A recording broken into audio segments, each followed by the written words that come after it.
Bonsoir à tous, bienvenue sur le plateau Equinox Soir, votre décryptage quotidien de l'actualité de lundi à vendredi entre 19h et 21h. Souvenez-vous qu'à la suite des marches dites pacifiques organisées par le Mouvement pour la Renaissance du Cameroun le 26 janvier 2019, un certain nombre de militants et sympathisants de cette formation politique, de même que leur leader, avaient été interpellés puis écroués dans diverses maisons d'arrêt à travers le territoire national.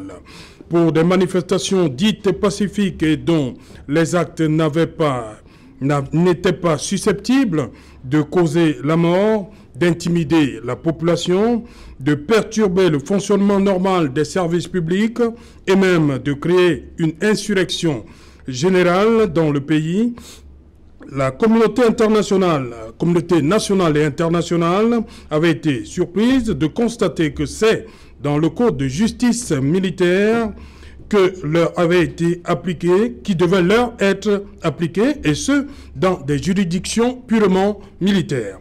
Il y a quelques jours encore, le ministre de la Communication évoquait la loi numéro 2014/028 du 23 décembre 2014 portant répression des actes de terrorisme qui pourrait s'appliquer aux manifestants du 22 septembre 2020. Madame, Monsieur, tout à l'heure à 20h, c'est la grande édition d'information présentée par Cédric Noufélé. Tout de suite après le débrief du journal et tout de suite le fait du jour.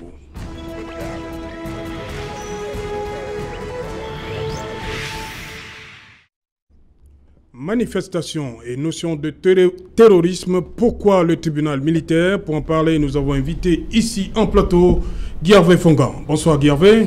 Bonsoir Serge Jallet, bonsoir aux nombreux téléspectateurs et téléspectatrices de plus en plus nombreux qui constituent à eux seuls la masse critique que nous avons contribué heureusement à augmenter depuis quelques années. On en est très heureux. Et je voudrais, à l'entame de cette émission, lever une équivoque qui me semble de plus en plus récurrente, parce qu'on a enfermé le discours de l'espace public dans une sorte de manichéisme. Il suffit que vous teniez... il suffit de tenir un propos qui n'arrange pas le RDPC quand vous range dans la cage du MRC. Il suffit que vous teniez un propos qui n'arrange pas le MRC quand vous classe dans la cage du RDPC. Je pense qu'il faut que ce manichéisme prenne fin et qu'on peut très bien décrypter, analyser l'actualité sans forcément être encarté dans une chapelle politique. Et la récurrence de ce discours-là n'est pas de nature à assainir notre espace public. Et il est temps que ces personnages oisifs et haineux qui distillent ce type de discours, de message dans l'espace public, se ressaisissent et comprennent qu'on peut faire les choses et dire les choses différemment sans forcément essayer de plaire à quelqu'un. Senior Barrister Achu, you're welcome. Thank you very much, Serge. It's a pleasure being here once more. I would like to support, for once, Mr. Fongan, what he just said. Oui. It is high time in Cameroon we feel that we are together. We try to do things for the common good of everybody, to stop this hatred which is being put into our society by certain political actors. I don't want to name anybody, but we know, you should know what I'm talking about. But it's high time we sit and look at each other's face to face and say we are Cameroonians. We don't need to hate each other. We don't need to fight each other. We need to sit together as one nation to build a country together. Ok. Maître Fabien Kenyé, bonsoir et bienvenue. Bonsoir. Vous étiez à Yaoundé hier. Tout à fait, Serge. Voilà. Vous étiez du côté de Santa Barbara, c'est ça? Merci une fois de plus pour votre invitation. Je voudrais commencer par dire bonsoir à vos nombreux téléspectateurs de la télévision du peuple. Bien évidemment, Serge Alain, voyez-vous, il était devenu impérieux pour nous, du collectif des avocats, qui défendons les droits civiques et politiques des citoyens libres dans leurs pensées, soucieux du bonheur de ce pays, de rendre une visite à son excellent le brillantissime professeur Maurice Kamto, qui a été arrêté, embastillé et assigné, je ne sais pas, à son domicile depuis pratiquement 8 jours. Est-ce qu'il est embastillé déjà? il est dans son domicile, il n'a aucune liberté de mouvement. C'est-à-dire qu'il ne peut pas sortir de son domicile. C'est ce qu'on appelle, c'est l'un des pires embastillements. C'est-à-dire qu'il n'a même pas droit, ne serait-ce qu'à l'achat d'un approvisionnement en aliments, encore moins de médicaments. Vous l'avez certainement suivi, je crois que c'est Equinox qui l'a montré. Voyez-vous, nous demandons ce qu'on lui reproche véritablement pour avoir tout simplement voulu manifester la liberté de manifester, de s'exprimer à tête d'opinion consacrée par les traités et conventions internationaux régulièrement ratifiés par le Cameroun, la constitution du Cameroun et tous les textes de loi. Vous avez fait bien de dire tout à l'heure dans l'annonce que nous constatons que les personnes qui ont été arrêtées font plutôt l'objet d'une justice militaire. Jusqu'à présent, et c'est quand même regrettable, nous n'avons pas encore entendu la voix ou les voix des personnes qui incarnent le système judiciaire au niveau du Cameroun. Je me demande où nous allons. Jusqu'à présent, celui qui est le président du Conseil supérieur de la magistrature ne s'est pas encore exprimé. Le ministre de la Justice gardé des Sceaux ne s'est pas encore exprimé. Le président de la Cour suprême, qui est le garant au plus haut niveau de la justice camerounaise, ne s'est pas encore exprimé, encore moins le procureur général près la dite cour. Mais les procédures sont carrément menées par des militaires. Où allons-nous? Ok, voilà, c'est l'essence même de ce débat. Bonsoir, Maître Ngefak. Serge Alain, bonsoir. Bonsoir à tous les téléspectateurs. Heureux d'être de nouveau sur la télévision du peuple pour décrypter l'actualité du jour. Voilà, je reste avec vous, Maître Ngefak. Est-ce que vous avez l'impression aujourd'hui que il y a une espèce de banalisation du tribunal militaire? Je ne vois pas ça sous cette forme. Oui. Restons dans le contexte, situons les choses dans leur lit. Je vais commencer d'abord par me joindre au journaliste Guervé Fongan, oui, qui vient d'être piqué au vif. On vient de lui dire ce que le RDPC me dit depuis que je suis sur ce plateau. Et ce n'est pas mon distingué parrain qui va échapper au principe. Il m'a taxé 3 fois ici l'autre jour de RDP6 alors qu'il me connaît. De MR6. De père, oui, et de mère, d'enfants et d'épouses, de pensée philosophique, de pensée religieuse, de pensée politique et de tout. Mais il a réussi le coup à passer toute une soirée à faire comme ceux que je ne veux plus qualifier comme j'ai l'habitude de les qualifier ou bien comme je les ai qualifiés. S'ils ont compris dans leur maison que penser autrement, ce n'est pas s'aliéner le cerveau, parce qu'on veut à tout prix conserver le pouvoir, nous disons bien, donnez au moins cet enseignement, dites que lorsqu'on ne pense pas comme vous, on n'est pas du MRC.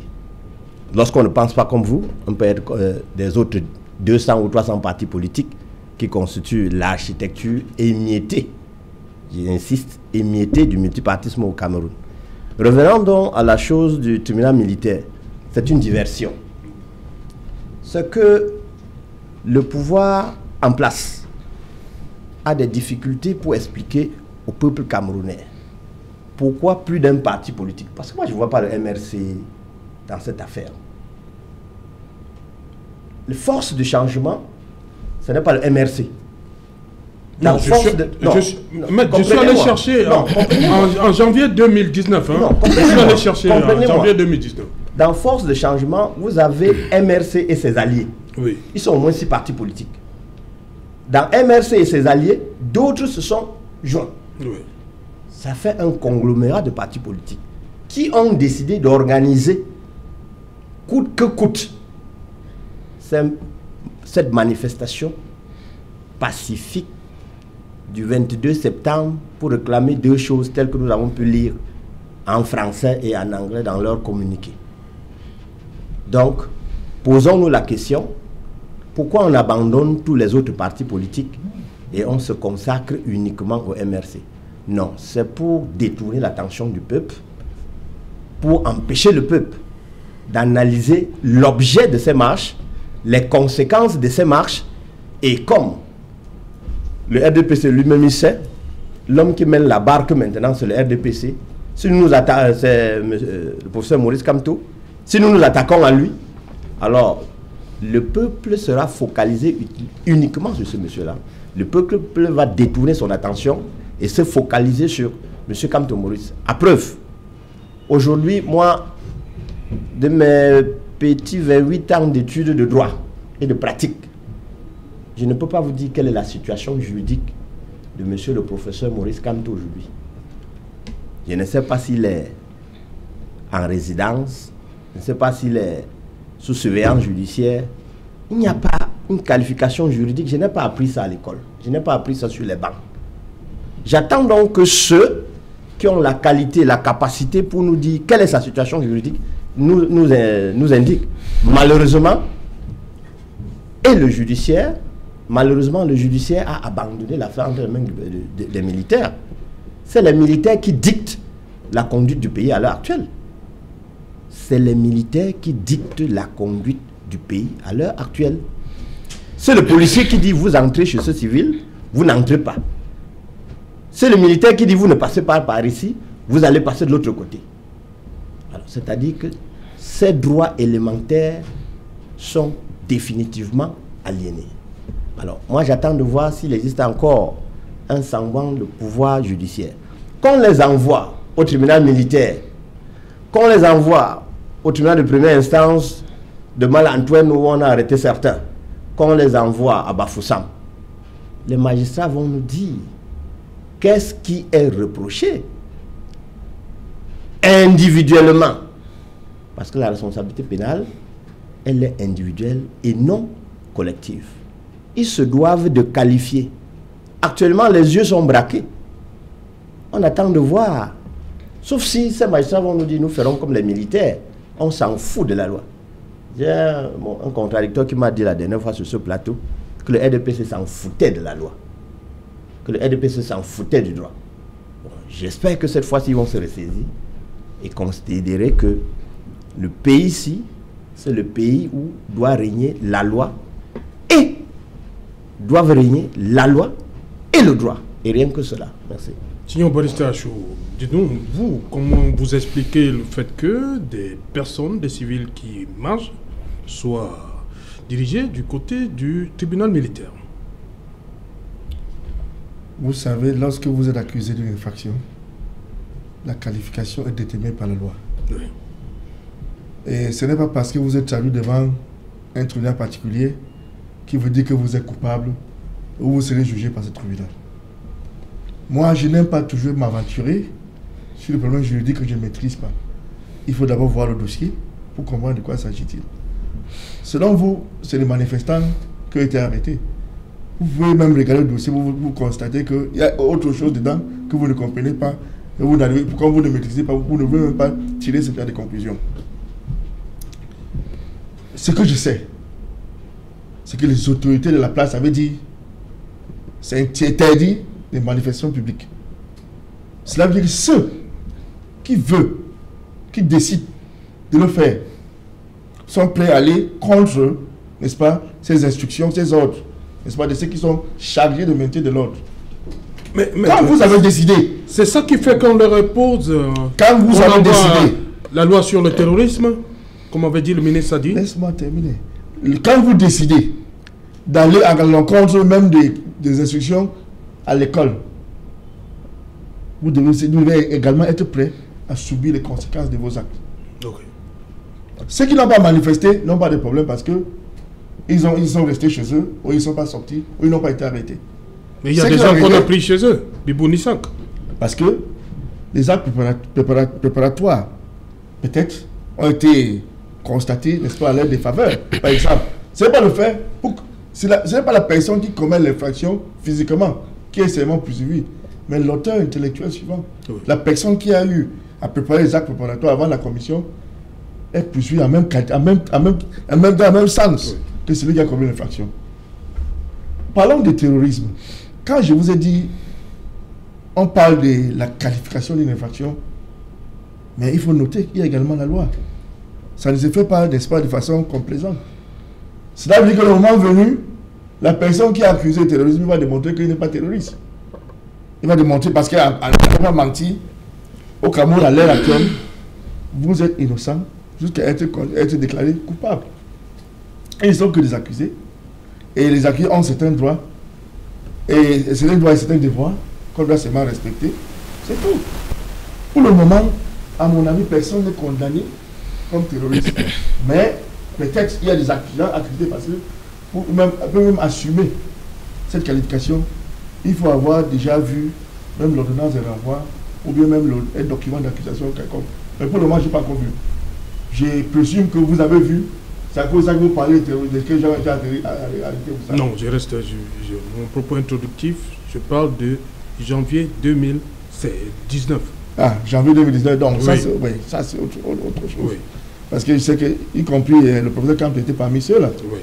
Mais ils ont été. La poursuite contre eux a été suspendue. Pourquoi les avoir déjà amenés là-bas?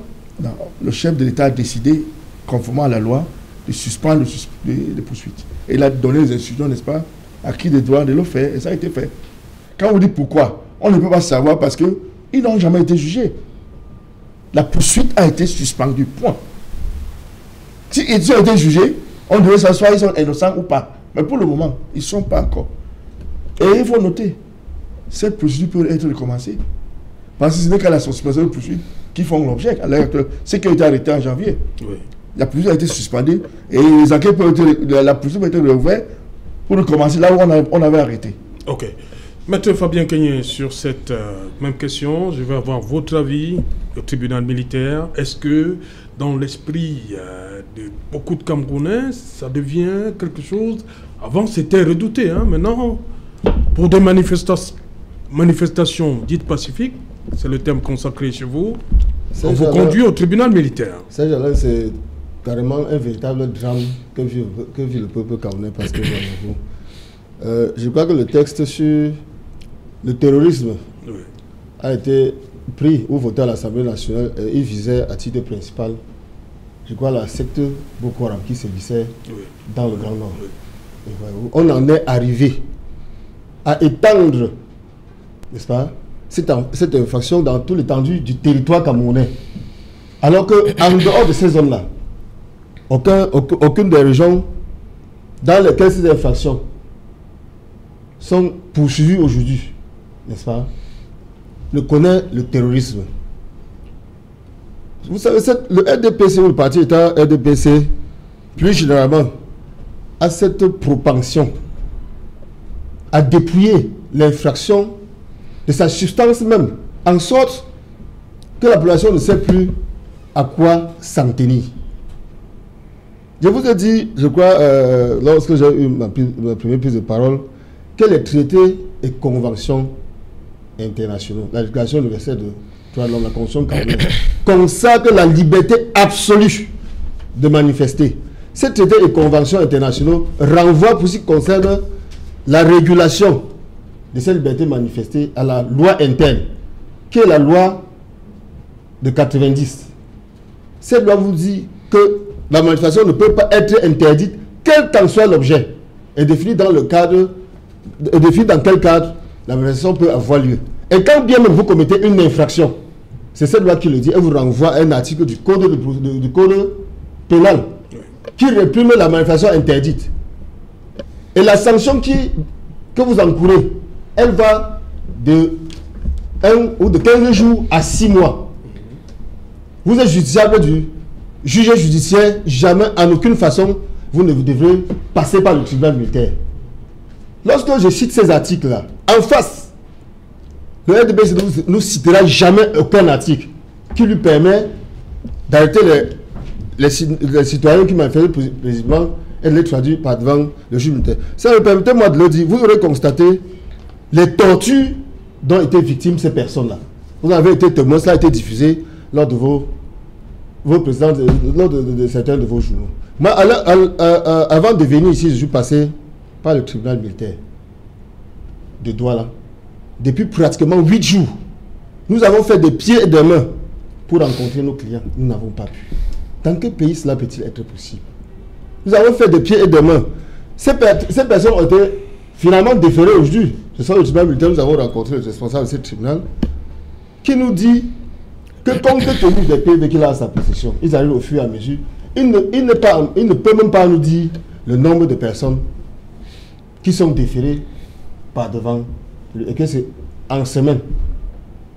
Et bien avant, il dit qu'il va les inculper et les mettre sous mandat de dépôt. C'est-à-dire qu'on vous arrête, on ne sait pas ce que vous avez fait, on vous dépose d'abord en prison avant de revenir vous juger. Je vous ai dit ça à l'heure, c'est extrêmement grave. Dans aucun pays du monde, jusqu'à présent, en Biélorussie, il y a des manifestations intenses. Jusqu'à présent, personne n'a été traduit au tribunal militaire là-bas. Le problème fondamental, c'est Kamto et le MLC. Pour une rare fois, le RDP s'est senti menacé dans le gâteau national sur lequel il a mis le grappin que le chef de l'État partage avec quelques privilégiés. Voilà, Guy Hervé Fonga, les manifestants devant le tribunal militaire. Non, mais je voudrais commencer par dire que je suis de ceux qui pensent que le Cameroun est un paradis dans ses textes, mais un enfer dans ses applications. Ouais. Parce que voyez-vous, la loi sur l'antiterrorisme avait été adoptée dans un environnement qui était compréhensible, dans un contexte qui était compréhensible par beaucoup d'entre nous, et même que c'était dans la mouvance dans beaucoup de pays africains qui souhaitaient lutter contre la secte Boko Haram et tout ça. Et donc, quand on adopte la loi en avril en 2014, oui. C'était effectivement pour combattre, comme l'a dit Maître, la secte Boko Haram. Sauf que les années sont passées et cette loi s'est étendue dans l'ensemble des régions du Cameroun. Ce qui a laissé penser à beaucoup de personnes, d'ailleurs il y a toute une littérature grise là-dessus, qui stipule que cette loi antiterroriste est une sorte d'épée de Damoclès qui est suspendue sur la tête des citoyens pour réprimer et opprimer ceux-là qui ont un son de cloche différent ou qui veulent s'opposer. Vous vous rappelez sans doute en 2015, quand le correspondant de RFI Alain Gaoussa, Ahmad Abba, avait été arrêté et condamné à plus de 10 ans d'emprisonnement. Et les exemples comme cela sont légion. Et aujourd'hui, on retrouve des civils. Ça paraît tout à fait banal et ordinaire aujourd'hui que ces civils se retrouvent au tribunal militaire. Simplement parce que cette loi s'est étendue dans les 10 régions du Cameroun et aujourd'hui se présente comme une épée de Damoclès. Ce qui n'est pas de nature. On a l'impression qu'on a reculé de 20 ans avec tout ce qu'on a acquis comme liberté depuis 1990. Et c'est dommage et irritable parce que je veux dire que les gens soient interpellés parce qu'ils ont osé marcher pour dire non. Je veux dire que on aime bien prendre les exemples qui viennent d'ailleurs. Il y a quelques jours encore, les Américains sont rentrés dans la rue pour demander à Trump de partir et aucun d'entre eux n'a été interpellé et n'a été incarcéré pour ça. Et je veux dire que c'est tout à fait, on peut exprimer son ras-le-bol en descendant notamment de manière pacifique, en disant qu'on n'est pas d'accord avec telle ou telle situation. Et encore que l'argument qui est brandi aujourd'hui, c'est de nous laisser croire que l'objet de la manifestation, notamment l'insurrection, pourrait prêter en confusion. Je vais rappeler quand même que dans les 53 demandes de déclarations faites par Jean-Michel Nithieu du SIF qui ont toutes été rejetées, je ne suis pas sûr que les 53 déclarations portaient sur l'insurrection, mais il n'a jamais obtenu une quelconque un retour positif de la part de l'administration quand il souhaitait exprimer un mécontentement. Ça veut tout simplement dire qu'il y a une sorte de malaise, il y a une sorte d'inconfort, de fébrilité vis-à-vis de tout ce qui pourrait représenter une manifestation dans ce pays, et le gouvernement le régime, à travers ses démembrements, est chaque fois qu'il faut revendiquer et frôler. Alors qu'il est établi que dans la Constitution de 1996, qui a été modifiée par le 14 avril 2008, les libertés d'expression, d'association, de manifestation sont, j'allais dire, inscrites dans le préambule de notre loi. Mais les gens réussissent toujours à trouver des subterfuges pour embrigader les gens, et notamment cette loi est un dispositif supplémentaire qui contribue à davantage réprimer les gens, et cette épée de Damoclès fait que pour un oui ou pour un non, on peut vous coller un motif et on vous interpelle et on vous met hors d'état de nuire. Mais quoi qu'on dise, toujours est-il que on ne peut pas réprimer de manière indéfinie ad vitam aeternam le peuple, parce que la voix du peuple, c'est aussi la voix de Dieu. Et puis, contrairement à ce que les uns et les autres pensent, je suis de ceux qui pensent aussi que l'accumulation de frustration est le carburant de la révolte. Non, pas pour dire que les gens doivent forcément descendre dans la rue, mais est-ce qu'à force d'accumuler des frustrations, à un moment donné, il est difficile de battre un enfant et l'empêcher de pleurer. Parce que quand on observe le misérabilisme déconcertant dans lequel les populations vivent, des fois, on a vu les gens se révolter parce qu'on a augmenté le prix du pain ailleurs. Ici, vous n'êtes pas sans ignorer qu'on est à quelques jours de la rentrée scolaire. Tout a quasiment flambé sur le marché des prix. Même les dernières premières, c'était le sac de riz. Par exemple, pour prendre un exemple que tout le monde consomme, le riz que tout le monde, le sac de 25 kilos qui coûtait à peine 11 000, aujourd'hui coûte 15 000 francs sur le marché.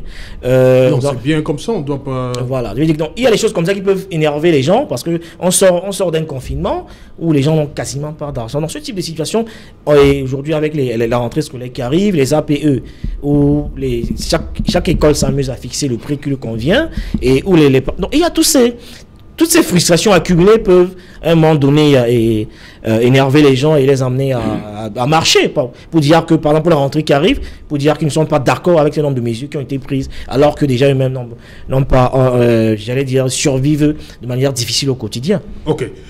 Barrister Achou, je reste avec vous. Vous avez suivi Maître Kenyé tout à l'heure. Des manifestants conduits devant le juge militaire.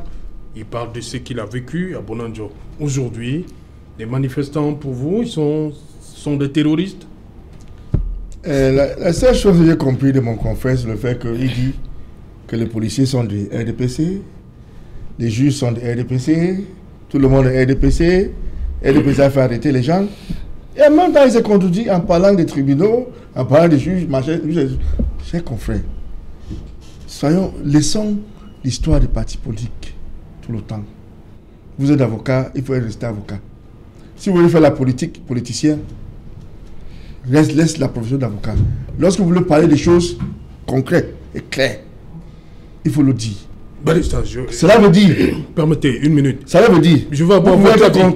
Je veux avoir votre avis. Vous avez vu une vidéo qui a circulé le 22 septembre dernier où on demande à des manifestants, on les voit assis sur le sol, de chanter. Vous avez vu cette vidéo? Les manifestants, c'est de chanter? C'est des policiers qui demandaient de chanter de louanges à Paul Biya. Vous avez regardé cette vidéo? Lequel? Parce qu'il y en a eu plusieurs. Non. Il a spécifié la vidéo. S'il vous plaît, vous n'avez pas le non, j'ai une vidéo. Oui. Allons-y, allez. Oui, continuez. Vous n'avez pas vu cette vidéo? Il y en a eu plusieurs. Laquelle la vidéo? Vous avez vu une vidéo où un policier demande des manifestants supposés qui ont été arrêtés non, j'ai de vu chanter assis pour chanter. Chanter quoi? Pour bien. Et il chantait. À qui demandait de chanter? À qui? Moi, je ne les connais pas. Vous voulez qu'il est qualifié? Peut-être c'est les membres de RDPC qui sont assis pour chanter pour bien. Ça peut être n'importe qui. Ok. Ça peut être n'importe qui chanter pour bien. Okay. Nous, le RDPC, on a l'habitude de chanter pour bien. Je ne trouve pas ça étrange. Dans tous les cas, je ne peux pas dire il s'agit de qui. Ou bien ce sont des membres de quel parti? Vous connaissez? Est-ce que vous les connaissez? C'est membres de votre parti? Vous savez. Mais allons-y. Non, moi, je ne suis pas ce genre de personne. Non, et puis, mais quoi qu'on dise, je veux dire que les gens qui étaient assis, eux, ont demandé de chanter pour bien notre président. Et jusqu'à peu de contraire, il n'y a pas de président au Cameroun. Je veux dire que si on demande. Si on rappelle aux gens, ils disent que Paul Biya notre président, je crois que c'est ce qu'il chantait. On leur demandait de rappeler qui est Paul Biya notre président. Enfin, s'il vous plaît, vous n'avez pas encore. La question a été posée pour vous dire que c'est les membres de MLC qui chantaient.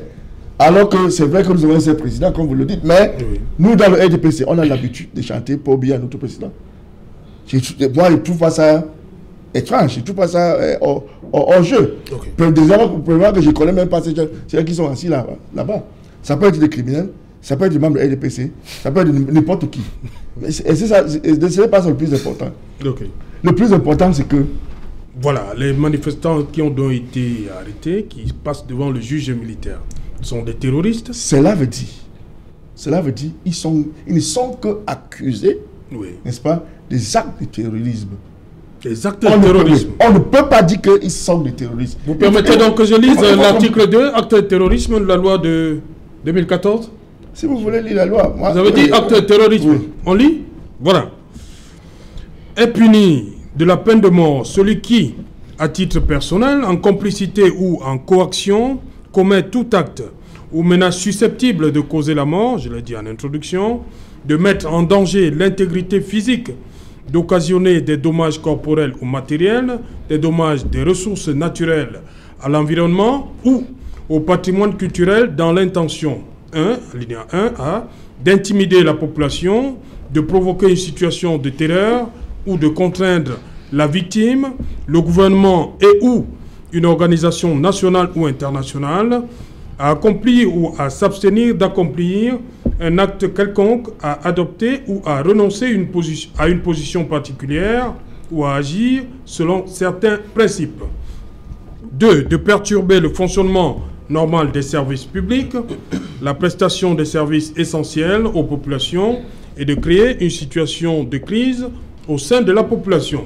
De créer, troisième, alinéa 3, de créer une insurrection générale dans le pays.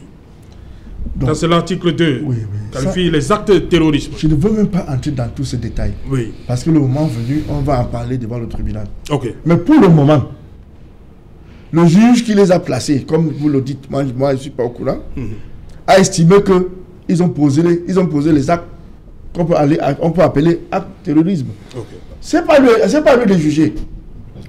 La loi lui donne, n'est-ce pas, la loi lui donne la possibilité d'apprécier à sa façon. Mais le moment venu, lorsqu'il serait encore contradictoire, c'est-à-dire la défense de ses côtés, l'accusation de ses côtés, les magistrats là-bas qui seront comme les arbitres, c'est à ce moment que le droit sera dit. Okay. Pas ici devant la télévision. Moi, quand tout ce que vous avez dit là, je ne peux même pas commencer à vouloir apprécier le texte. Parce que c'est en jeu. Ce n'est pas ici qu'on doit le faire. Mais il faut noter qu'au Cameroun, lorsque vous êtes accusé, vous êtes présumé innocent. Vous pouvez même être en détention provisoire, mais vous pouvez être encore, en fin de compte, vous pouvez même être élargi en disant que bon, fait non établi, ou bien fait non constitué, ainsi de suite. Donc, il ne faut pas qu'on tire comme un charrue avant le bœuf. C'est ça que j'aime toujours. J'aimerais que la justice suit son coup. Si vous êtes accusé d'une infraction ou d'avoir commis un crime, il faut laisser la justice faire son travail. Pour commencer à vouloir faire ce travail pour la justice, c'est une façon de vouloir l'influencer, n'est-ce pas, d'aller à la direction que vous voulez. Bon, à ce moment, lorsque la décision peut tomber, ça risque de ne pas être ce que nous tous nous attendons de la justice.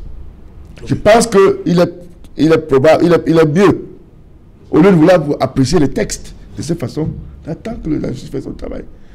J'insiste que même si quelqu'un a été traduit devant le tribunal militaire, c'est un innocent, jusqu'à preuve du contraire.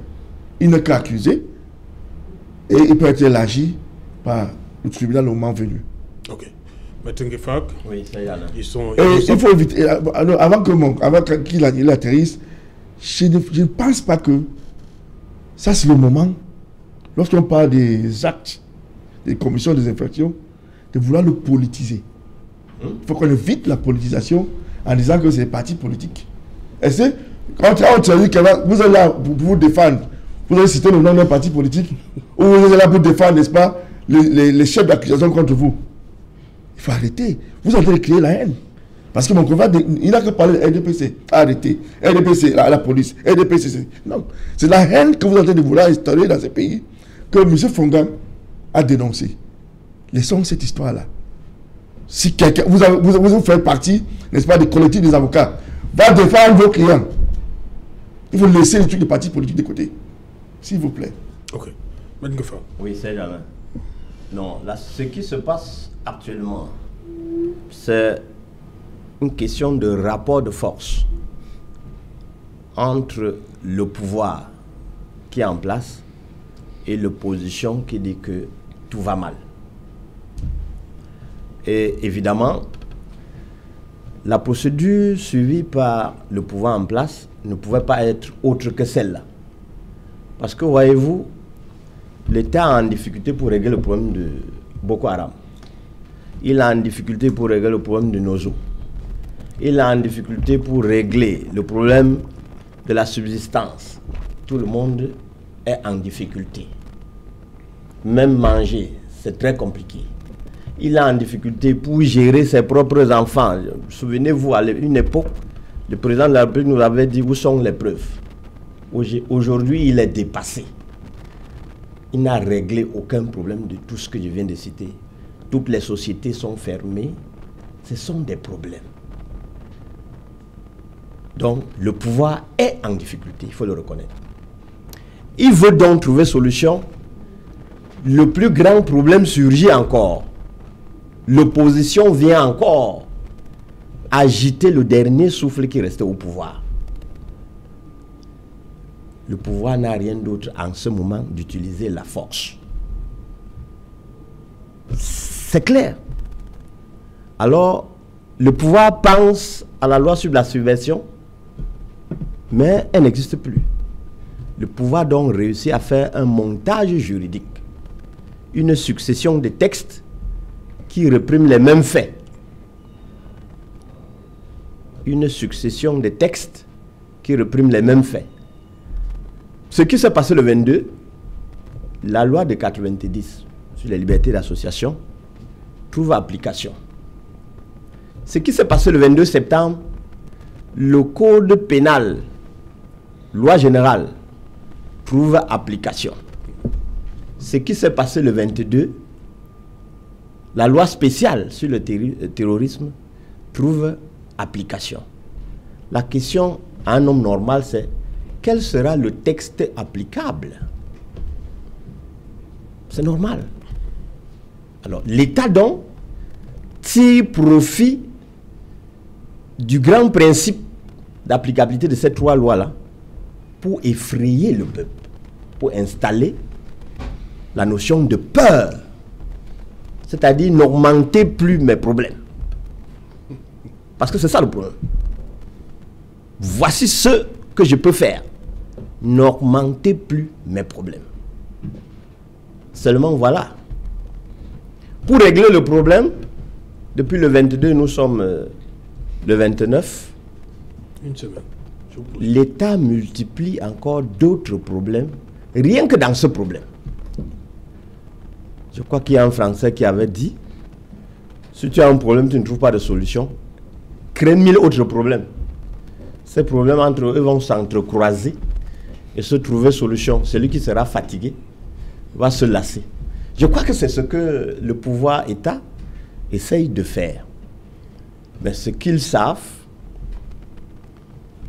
il n'y a pas de problème sans solution. Ils ont maintenu pendant longtemps dans les cellules, dans des conditions inhumaines. Passons. Maintenant, ils ont renvoyé la patate chaude. Les procureurs, ils ont échappé à cette patate chaude. Heureux, soit-il, au juge d'instruction ou bien au commissaire de gouvernement. Je suis sûr que les commissaires de gouvernement, dans leur tête, ça marche. Pourquoi c'est chez nous? Ils souffrent, tel que le confrère vient de décrire. On l'a rencontré. Vous avez combien de personnes que nous voulons défendre? Il dit, moi-même, je ne sais pas. Ça vient à un nombre où je ne peux même pas étudier. Je dois d'abord parquer tout le monde. Parce que c'est ça l'expression. Je dois d'abord parquer tout le monde en prison. Or, vous tous, vous savez, le problème des prisons, aucun n'est résolu. J'ai dit bien, aucun n'est résolu. D'autres problèmes encore. Le vrai problème surgira. Le confrère dit qu'il a un problème de qualification. Non, la qualification, c'est quoi? Il ne faut pas qu'on se perde en conjecture, qu'on donne l'impression que c'est un fait rougi, que personne ne peut tenir étant normal. Non. La qualification est simple. Un monsieur vole ou bien détourne votre marmite. Vous devez saisir le policier pour dénoncer le fait. Quand vous prenez votre papier, vous écrivez objet. Plainte contre Tantampion pour vol. Vous écrivez le mot vol. Vous êtes en train de qualifier. C'est-à-dire, en votre âme et conscience, nul n'étant censé ignorer la loi, vous avez vu que son comportement frise est caractéristique du vol. C'est-à-dire que celui qui se plaint a qualité pour qualifier un fait. Le procureur qui s'est saisi d'office a qualité et intérêt pour qualifier un fait. La question d'un homme normal qui a fait le droit est celle de savoir, est-ce que la qualification donnée par le plaignant, celle donnée par le procureur de la République, est-ce que ces qualifications-là lit le juge? La réponse, c'est non. Donc, la plainte déposée par le gouvernement avec le motif acte de terrorisme, la qualification ne me pose aucun problème. C'est normal, c'est le plaignant. Il a choisi d'utiliser une loi qui va effrayer ceux qui vont augmenter ou bien additionner ces douleurs. Je choisis donc cette loi. Si on arrive au bout, on découvre que c'était une contravention. Les infractions n'étant pas figées, souvenez-vous, les infractions ne sont pas figées. Un crime hier peut devenir un délit aujourd'hui. Demain, il passera en contravention. C'est pourquoi on parle de décriminalisation, ou bien dépénalisation, ou bien correctionnalisation. J'étais disant donc que toutes ces qualifications ne me frayent pas en tant qu'avocat. C'est normal que celui qui se plaint retienne le vocabulaire qui est censé résoudre son problème. Pour faire simple, lorsque un monsieur vous insulte au quartier, votre rêve c'est de le voir en prison. Mais quand l'avocat vous dit l'acte que vous décrivez là, voici ce que prévoit la loi, le premier réflexe, vous piaffez. Parce que vous dites, avec tout ce qu'il m'a fait là, c'est seulement ce que la loi prévoit pour lui. Donc, ceux qui seront déférés devant le juge d'instruction ou bien le tribunal militaire, ils n'ont pas à s'effrayer. La loi est là. Ils ont la chance d'avoir un collectif d'avocats. Bien plus, n'ayez pas peur. Le législateur a prévu une loi. Réussissez seulement à démontrer que vous êtes innocent. Et dans les délais, vous saisissez la commission qui répare les détentions illégales. Et les condamnations et les détentions illégales. Voilà. C'est un peu cela. Voilà, Guy Hervé Fongan, après janvier 2019, septembre 2020, le tribunal militaire, une fois de plus, en action. Les manifestants vont se présenter une fois de plus devant le tribunal militaire.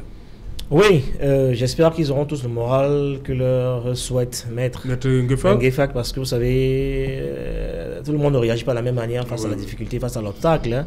Donc d'ici à là... Le fait d'apprendre que le tribunal militaire, ça joue déjà Vous avez des gens qui moralement peuvent craquer, vous avez des gens qui peuvent succomber, vous avez des gens qui peuvent être fragiles et ne pas supporter ce type de choses. Donc, encore que parmi ceux qui ont été embarqués, comme pour emprunter votre expression, vous avez des gens qui forcément ne manifestaient pas, qui passaient par là, qui étaient à côté, et qui pourraient avoir une santé fragile, qui se retrouvent dans cette situation et qui peuvent ne pas, malgré vos discours d'apaisement, comme quoi la loi a tout prévu, essayer d'être calme, ça va se passer très bien.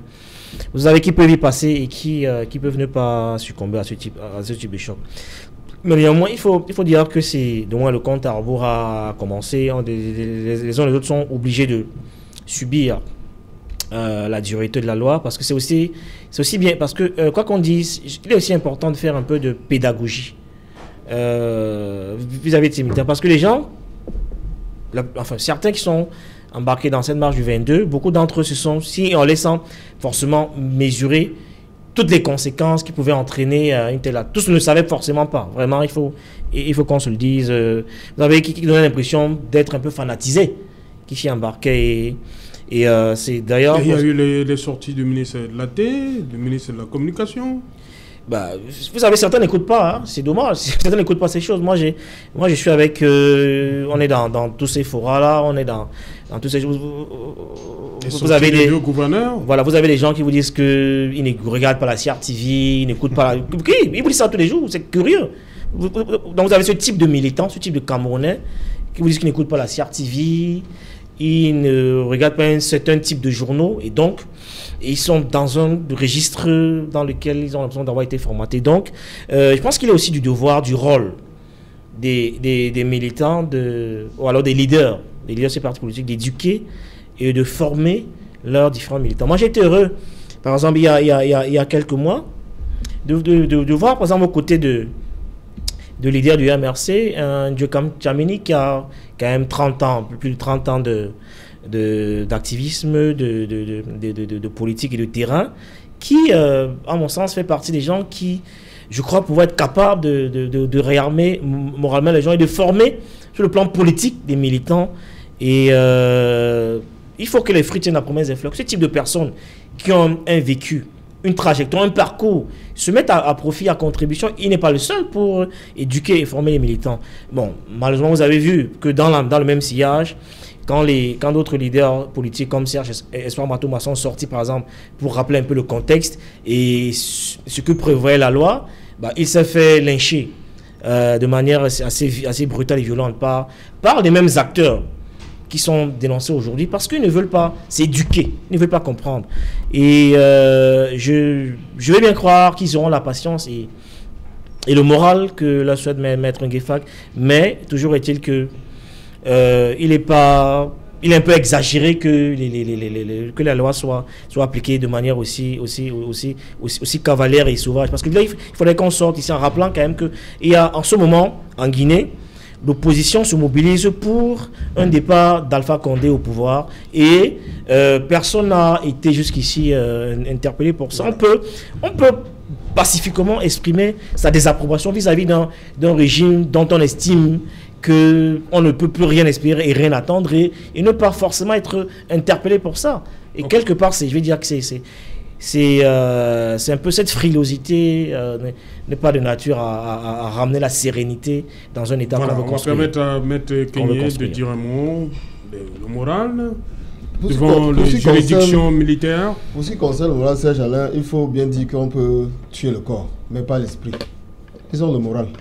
Nous avons rencontré après pratiquement 8 jours de torture, parce que vous n'êtes pas sans ignorer que 113 personnes ont pratiquement séjourné à la PJ dans un couloir. Mais c'est beau de dire ça qu'on a à la télé, mais je connais qui ont été interpellés depuis le 22 qui ont le moral au talon. Hein. J'en connais qu'on a pris depuis mardi qui ont le moral au talon, qui ne tiennent plus. J'en connais quelques-uns. J'ai dit qu'on peut bien, tordre le corps, mais l'esprit reste. On ne condamne pas l'esprit. C'est ce que moi j'ai dit. Je voudrais embrayer en ce qui concerne mon interpellation par mon excellent confrère pour lui dire que si je ne l'avais pas connu avant, lorsqu'il évoque la haine, s'il n'avait pas véritablement connu avant, je me serais posé la question si nous exerçons le même métier et peut-être par extrapolation, une autre question de savoir si nous vivons dans le même pays. Lorsque je parle des exactions du parti État RDPC, voyez-vous, lorsque le MRC et ses alliés ont eu annoncé les manifestations du 22, toute la MADA du gouvernement, le professeur Famé Ndongo, ministre de la communication, ministre de l'enseignement supérieur, Grégoire Ona, a engagé. Tout l'appareil de l'État s'est mis en branle. L'état-major. Tout l'état-major s'est mis en branle pour proférer des menaces très, très sérieuses à l'encontre du MSC. Comment ne dirais-je pas donc? N'est-ce pas? Qu'est-ce que le parti État est refusé? Vous avez peut-être là, parfois, de voir vos propres défauts, n'est-ce pas? À travers le miroir du MSC. Mais c'est vous que vous voyez, ce n'est pas nous. Parce que vous avez déployé tous les moyens de l'État pour mater la population. Je ne peux pas compter le nombre de policiers, de gendarmes et d'autres forces que je voyais pour la première fois, qui sont tapis, n'est-ce pas? Avec des engins lourds. Comment ça? En dehors des policiers, des forces que je n'ai jamais rencontrées de ma vie, même des véhicules que je n'ai jamais rencontrés. Il y a beaucoup de choses. Qui encercle le domicile de son exemple, peut-être sur un rayon d'1 kilomètre, je vous assure. Il fallait avoir quand même un peu de couilles pour y accéder. Il a eu peur. Pour y accéder hier. Merci. On revient après le journal. Parce qu'il a dit là, Cédric. Bonsoir. Cédric, au menu ce soir. Bonsoir Serge Alain, bonsoir aux invités. Ce soir, d'autres organisations de la société civile et d'autres formations politiques annoncent de nouvelles protestations pour appeler à la libération de toutes les personnes interpellées avant, pendant et après les manifestations du 22 septembre 2020. Quelles sont les autres motivations de ces protestations non violentes, précises-t-elle? Vous les écouterez dans le journal de 20h. Et un des avocats du professeur Maurice Kamto revient sur les accusations formulées contre lui alors qu'il avait déjà alerté la police sur des individus qui tentaient de mettre sur pied un projet de coup d'État au Cameroun. Comment expliquer qu'il soit aujourd'hui accusé d'un projet d'insurrection, analyse et décryptage à suivre dans le journal de 20h. Et nous irons à l'international, précisément en Côte d'Ivoire, là où le président Alassane Dramane Ouattara met en garde ceux qui tenteraient de troubler l'élection présidentielle prévue dans quelques semaines. Lui, il rejette la décision de la Cour africaine des droits de l'homme, laquelle décision demande de réintégrer Laurent Gbagbo sur le fichier électoral, de permettre aussi à Guillaume Soro de se relancer dans la course à la présidentielle. Nous ferons le point dans quelques instants. C'est Alain. Voilà, justement, dans un instant, on va vous suivre, Cédric Noufelé. Le produit de cette journée de travail de toute la rédaction Equinox Télévision, c'est dans le 20h que va présenter. Dans un instant, Cédric Noufelé. Quant à nous, on se retrouve après pour Equinox Soir, deuxième partie, le temps du débrief.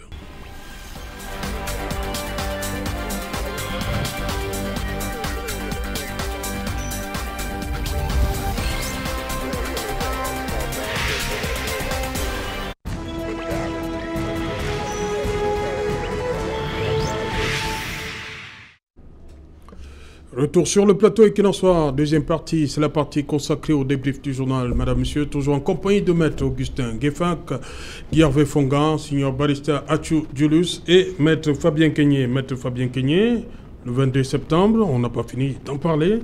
Voilà qu'Edith Kabangwala, qui fait partie de ce mouvement-là, qui décide de remettre une couche. Est-ce que le pouvoir va laisser passer ça?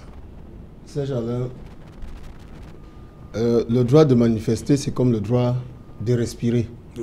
Comme l'a dit, je crois, sur l'un de vos plateaux, mon excellentissime ou brillantissime confrère Roland Dio. Donc, je pense que ce serait inhumain ou irresponsable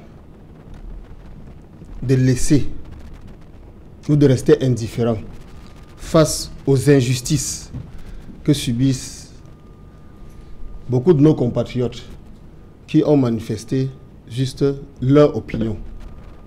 Parce que voyez-vous, Serge Alain, il y a un bilan qu'on ne fait pas du tout. Au soir du 22 septembre, rien n'a été cassé. Aucune casse. Aucun trouble à l'ordre public. Cependant qu'en face... Alors pourquoi j'ai rappelé l'article 2 de la loi de 2014? Voyez-vous. Cependant, en face, on a déployé d'énormes moyens de l'État, achetés par nos impôts, pour nous broyer, pour nous casser, pour faire taire une opinion dissidente, parce qu'on veut nous imposer la voie unique.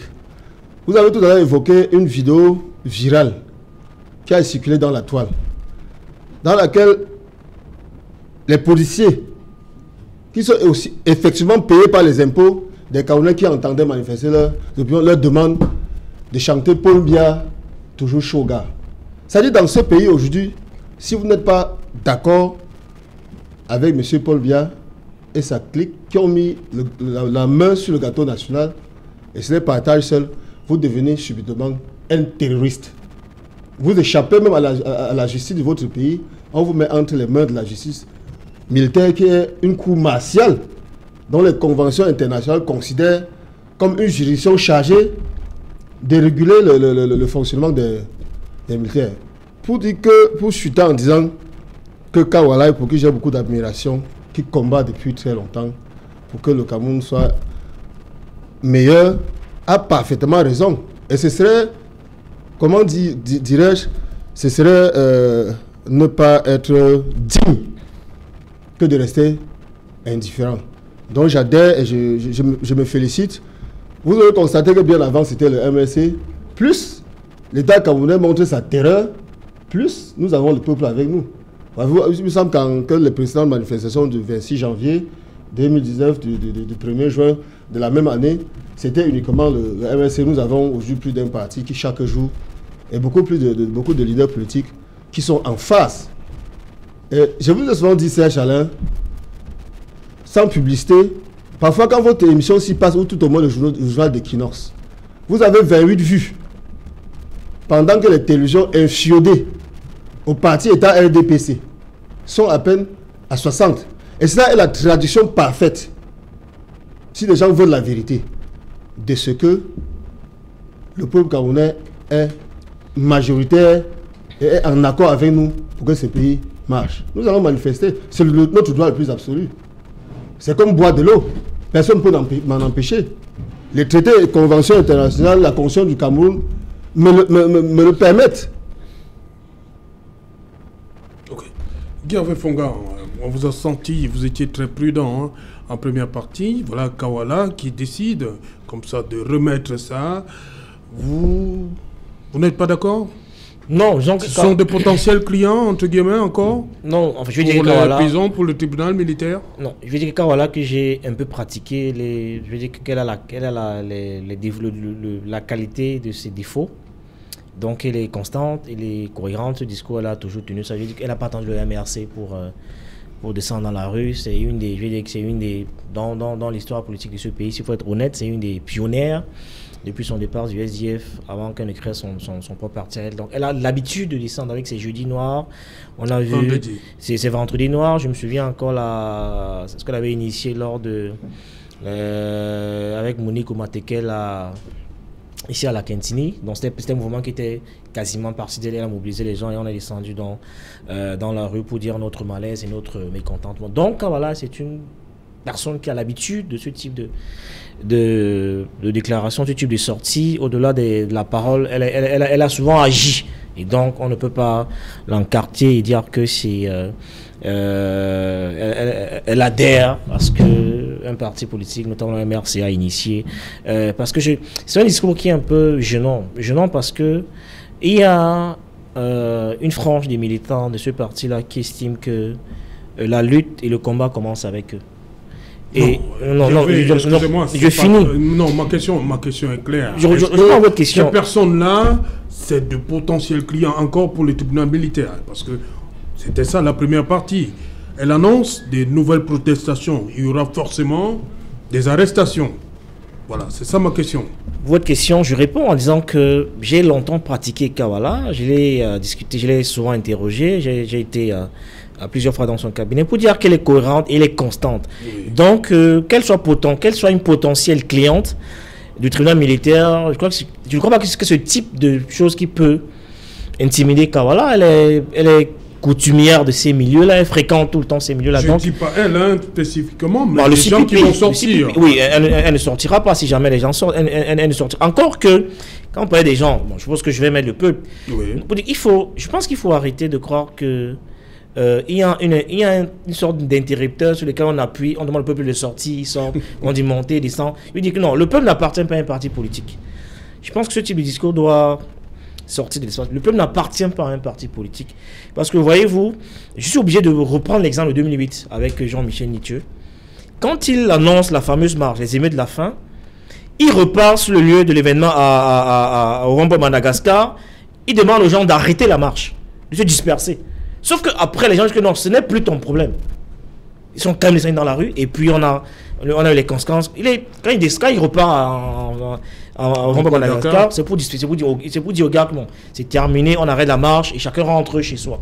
Sauf que les gens lui ont dit non, ce n'est plus ton problème, parce que les gens étaient exaspérés, et ils ont affronté les forces de maintien de l'ordre et ils ont exprimé leur ras-le-bol. Donc le peuple n'appartient pas à un parti politique. Je veux dire que simplement, et puis on ne décrète pas une insurrection, on ne décrète pas une révolte. Quand le peuple estimera que la côte d'Aled a été atteinte et que les frustrations ont été suffisamment accumulées, eh bien ce peuple à un moment donné se lèvera et c'est pas encore le cas, et se mobilisera. Non, je pense qu'on n'a pas. On n'a pas atteint? Non, je suis ceux qui pensent qu'on n'a pas encore atteint suffisamment la masse critique. Pas encore. Les marches du 22 est une parfaite illustration. Vous avez vu comme moi le désarroi de certains militants du MS qui ne comprenaient pas comment est-ce que il n'y a pas eu la mobilisation tant rêvée, tant espérée, tant entendue. Non, je peux dire que le peuple n'appartient pas à un parti politique. Il faut que les gens aient le courage, la lucidité de le reconnaître et de l'admettre. Mais je reste convaincu de ce que, quand ce peuple estimera que les frustrations ont été suffisamment accumulées, attends, vous avez vu les gens sortis en Tunisie et dans les pays environnants affronter les chairs à canon parce qu'ils estimaient et qui ne reculaient pas, parce qu'ils estimaient qu'ils en avaient marre, ils en avaient ras-le-bol. Mais par contre, si on a une action concertée des différents partis politiques, Vous avez observé comme moi que d'autres partis politiques se plaignaient de ce qu'ils avaient été pris de court. Une marche avait été annoncée et après on les a pris à la remorque de venir s'associer. Non, je n'ai pas été surpris personnellement de ce qu'on a. On aurait pu obtenir mieux si la démarche opérationnelle était différente. Mais pour ma part, Kawala, pour revenir à elle, elle est coutumière du fait. Mais je pense que l'opposition manque de l'analyse stratégique dans sa démarche opérationnelle. Sinon, quoi qu'on dise, quand le moment viendra, eh bien, le peuple saura exprimer son mécontentement. Le peuple n'appartient pas à un parti politique. Signor Barrister Achou, pour vous, Kawala, comment vous appréciez déjà cette sortie?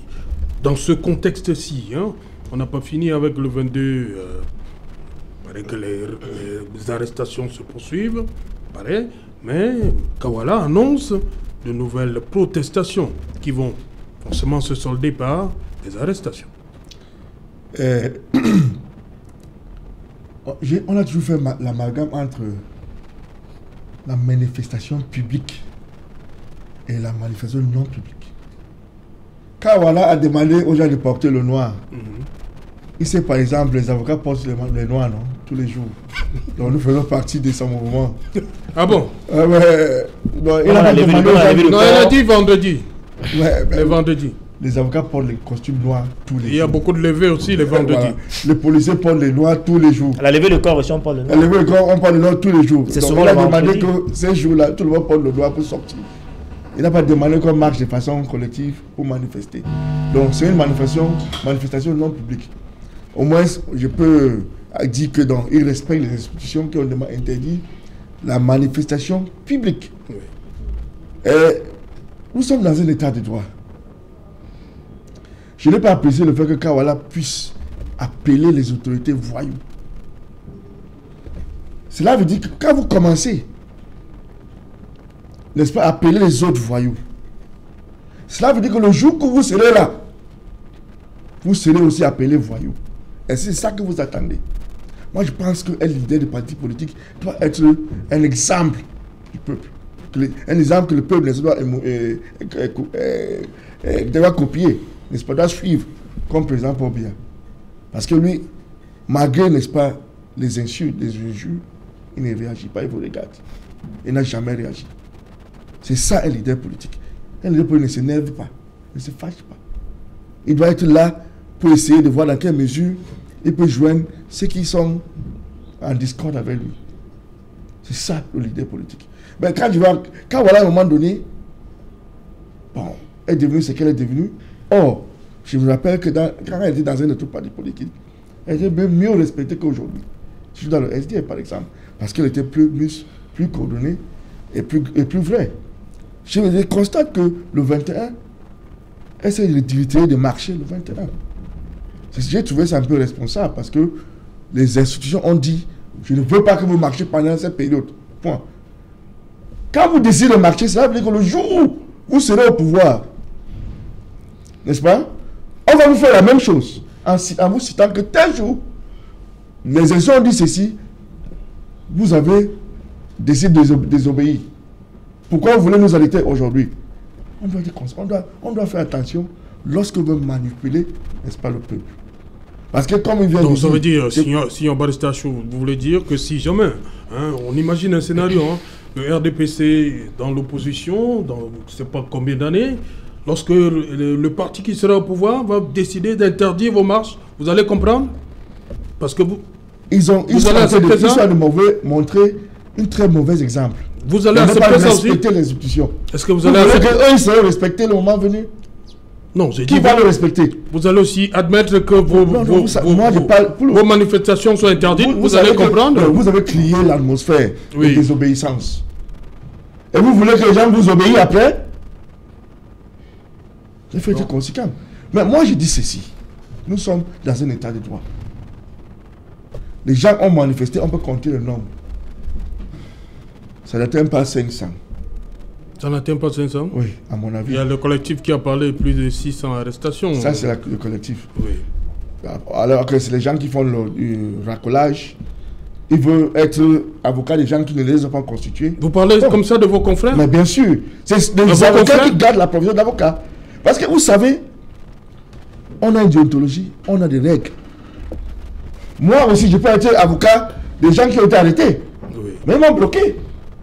Ils ont créé un collectif, maintenant je suis hors jeu. Venez entrer dans le collectif. Non, est-ce que vous pouvez intégrer Maître Achou dans le collectif? Non, je suis avocat et je vais toujours le dire. Ils vont faire le monopole pour gérer, n'est-ce pas, les gens qui ont manifesté. Or, un autre avocat, maintenant il dit, viens au collectif. Ça, c'est le monopole. Or, nous sommes dans le même barreau. Oui. Et on a dit que c'est le client qui vient vers l'avocat, pas l'avocat vers le client. C'est faux. Donc, ils sont en train de renverser l'ordre des choses. Et c'est ça qui a en train de gâter la profession d'avocat dans ce pays. Parce que nous ne respectons pas nous-mêmes. On fait comme si c'est les autres contre les autres. Or, ce n'est pas ça. Lorsqu'il y a un justiciable, il a droit à choisir ses conseils. Il a droit à dire que bon, je veux tel, je veux tel. C'est pas que les avocats disent que non, c'est nous seuls, il faut venir chez nous. Même M. Camto ne les a pas choisis. Hein. Ils sont allés forcer pour être le conseil de M. Camto. Parce que M. Camto a constitué un avocat qui s'appelle Amsterdam. Est-ce qu'ils ont été constitués? Ça, c'est on appelle ça le racolage. Ils ont fait du racolage qui est contre notre déontologie. Il ne faut pas qu'on continue comme ça. À un moment donné, on a fait comme si, n'est-ce pas, le problème MLC, c'est un problème du village. À cause de ces gens d'habitude. Regardez les avocats là, les hommes des avocats. Vous allez comprendre ce que je dis.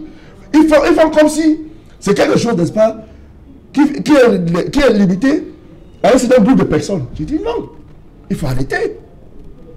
Est-ce que vous êtes prêt? On a donc demandé, vous êtes prêt à défendre le professeur Camto? Vous êtes prêt à rejoindre le collectif? Mais dans le collectif, il y a un maître ici. S'il vous plaît, donc. Il y a Maître, mais il y a Michel Doki. Manquez moins. Mais quand il y a deux, manquez moins, chers confrères. Vous savez, c'est révoltant de c'est des choses comme ça. C'est des choses comme ça, n'est-ce pas? C'est choquant de vous écouter là. Non, c'est très choquant de vous écouter, chers confrères. Arrêtez ça. Vous ne pouvez pas arrêtez votre haine. Je vais toujours dire la vérité. Maître Kanye, permettez. Ça ne fait pas sérieux là. Vous voulez bloquer. Il y a Maître Doki, il y a Maître Doki, il y a Maître Sim. Là, dis donc. Si vous prenez. Mais avec cette tribunal primaire, vous avez tué ce pays. Ça fait quoi? Ils ont fait, ce collectif a fait un monopole. De telle sorte que personne d'autre ne peut pas défendre les gens qui ont eu des problèmes à cause de la démarche. Parce qu'un avocat, lorsqu'il veut défendre un client, il ne prend pas la position, n'est-ce pas, qu'il prend dans sa tête politique. Il défend quelqu'un qui a un problème, qui défend quelqu'un selon la loi, n'est-ce pas, et les moyens que la loi lui donne, n'est-ce pas, de défendre quelqu'un. Il n'est pas question de dire que c'est parce que je suis dans un bord politique, ceci, ou un bord cela, pour défendre, n'est-ce pas, les gens d'un autre bord. Non, il faut arrêter ça. C'est ça que je veux pas. Tout à l'heure, on aura le nom des avocats du collectif, de toute façon. Vous verrez bien que. Non, je dis que c'est un peu gênant. C'est gênant. Permet. Mettez une défense. De toute façon, on aura le nom des avocats du collectif. C'est bien qu'on les ait. Oui, on se calme. Mettez une défense. Détendons un peu l'atmosphère. L'autre a dit ce sont les voyous. Moi, je vais lui répondre aussi que ce sont les apprentis sorciers. Si ces deux mots-là peuvent s'équilibrer, on peut avancer. Bon, revenons à ce qui énerve le distingué confrère. Le collectif ne veut pas dire qu'on devienne indique dans un groupe, qu'on devienne indique dans ce groupe.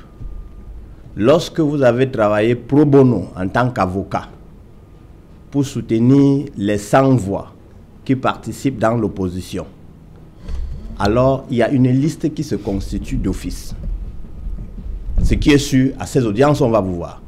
Si vous mourrez d'envie de les défendre, l'occasion est donnée. Le tribunal militaire de Douala, ou bien, chers confrères, je vous parle en tant que membre, je vous dis comment ça se fait. Alors vous êtes très loin, comme le RDPC, pour voir de ce côté. Je vous dis comment ça se fait proche. Toujours la politique. Voilà. Je dis donc que ces données... Vous cachez, vous n'êtes pas membre de MSC, en même temps vous êtes MSC. Vous parlez de quoi? Maintenant, vous parlez de RDPC. Est-ce que vous pouvez vous souvenir de votre première parole sur ce plateau? Et vous ramenez, j'ai dit que c'est comme ça qu'on doit parler. Moi, je parle en tant qu'avocat, vous me dites MRC. Quel est le rapport? Le RDPC, vous faites quoi? Quel collègue? Votre premier RDPC, c'est quoi? Permettez que je finisse. Votre rapport avec RDPC, c'est quoi? Vous avez seulement cité ça. Vous n'êtes même pas membre de ce parti politique. Oui, je ne suis pas membre, c'est vrai. J'étais donc disant que pour faire partie, lorsque vous avez défendu 1 ou 2 ou 3 ou 4, pro bono, parce que c'est la condition première. Déterminé par qui? Pas vous. Vraiment. Et le client ne veut plus voir. Est-ce que je peux vous expliquer qui détermine? Vous ne pouvez pas. Ceux qui sont vous ne pouvez pas. Ceux qui sont en situation. Vous ne pouvez même pas. Ceux qui sont en situation disent que cet avocat m'a défendu pour rien. Et puis, vous êtes le seul. Et vous l'avez. Est-ce que vous pouvez vous calmer? Qu'est-ce que vous monopole. Non. Le vrai problème, bon, je le laisse avec sa constitution qui est en difficulté.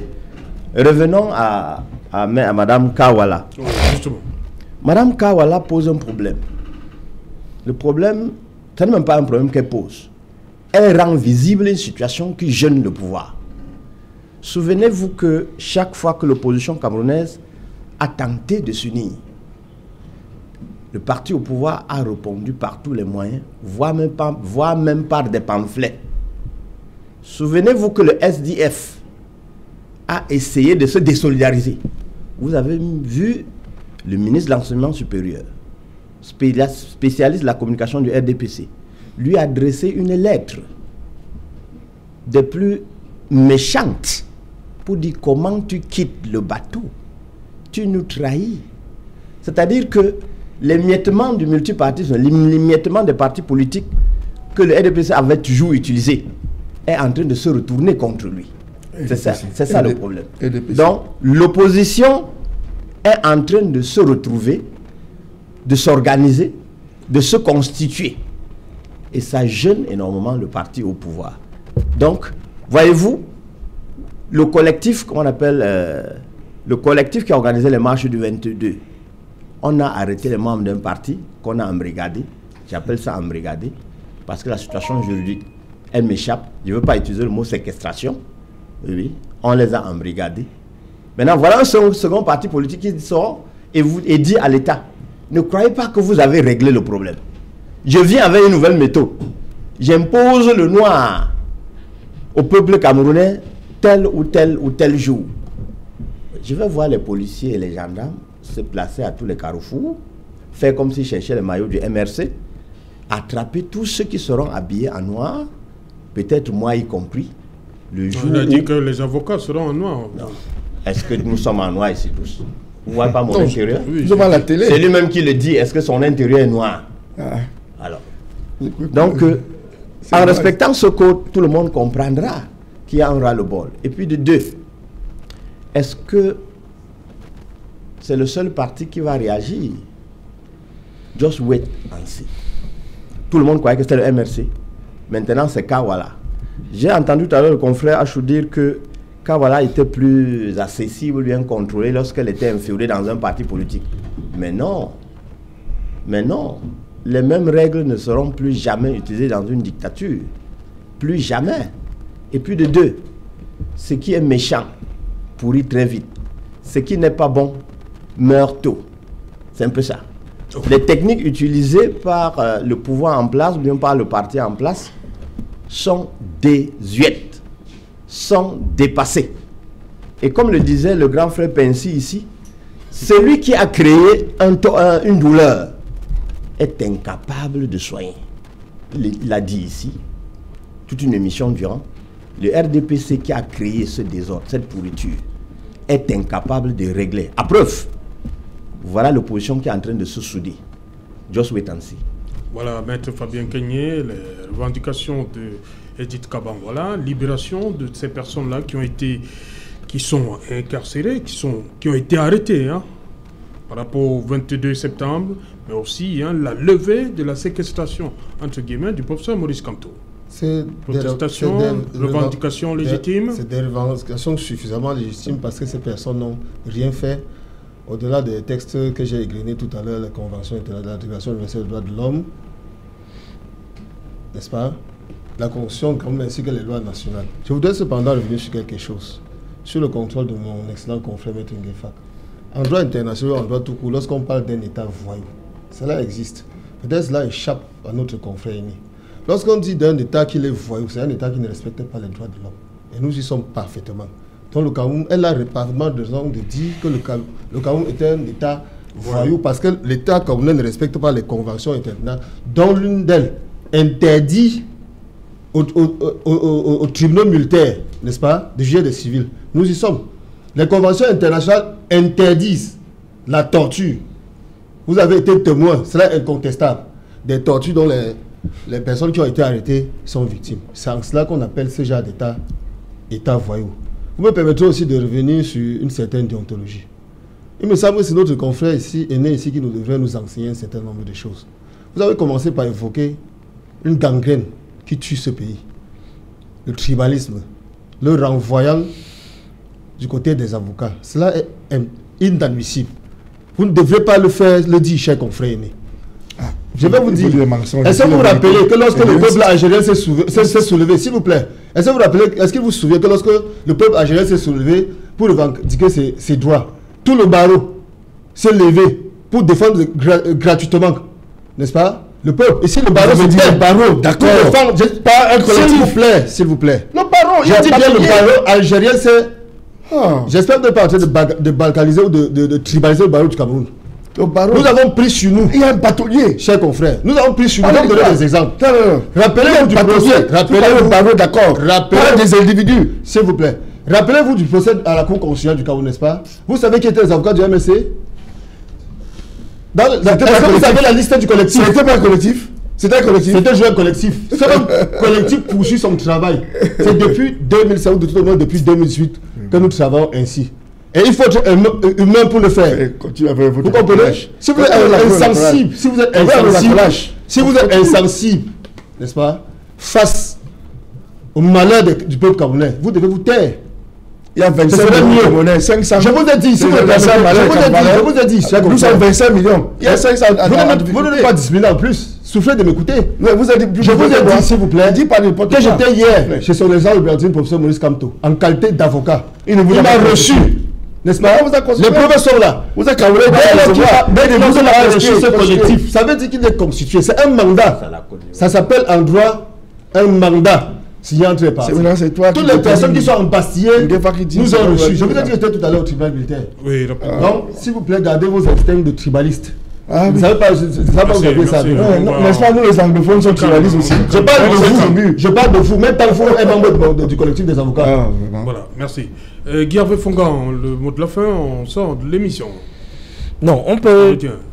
on va simplement être unanimement sur un fait, c'est-à-dire que peut-être en rappelant, en pensant ces propos du pasteur Martin Niemöller qui disait que quand ils sont venus chercher les communistes, j'ai rien dit parce que je n'étais pas communiste, et quand ils sont venus chercher les syndicalistes, je n'ai rien dit parce que je n'étais pas syndicaliste, et après ils sont venus plus tard chercher les juifs, je n'ai rien dit parce que je n'étais pas juif, et un jour ils sont venus me chercher, il n'y avait plus personne.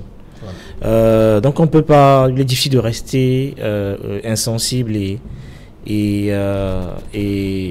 muet face à un type de souffrance, face à un type de degré de misérabilisme. Il y a aussi des silences coupables. Et nous traversons une situation assez délicate, assez critique dans l'histoire de notre vivre ensemble de notre pays. Et vous me tendez la perche pour dire qu'en ce moment nous sommes en train de finaliser un projet éditorial qui va certainement contribuer à faire bouger les lignes, où nous allons en autre manière contribuer à augmenter la masse critique des populations pour que nous ayons pourquoi pas une foule qui sache faire foule, et les populations qui seront de manière républicaine revendiquer leurs droits et aspirer à une meilleure qualité de vie légitimement telle qu'ils le souhaitent depuis au moins 30 ans. Merci. Signor Barista, nous tous, nous sommes Camerounais et nous tous, nous aimons ce pays. Il n'est pas question de tenter, n'est-ce pas, de sectionner le pays sur quelle base que ce soit. Il faut qu'on laisse tout le monde avoir la possibilité, n'est-ce pas, de jouir de ses droits de Camerounais. On doit savoir que la liberté de tout un chacun termine là où la liberté de l'autre commence.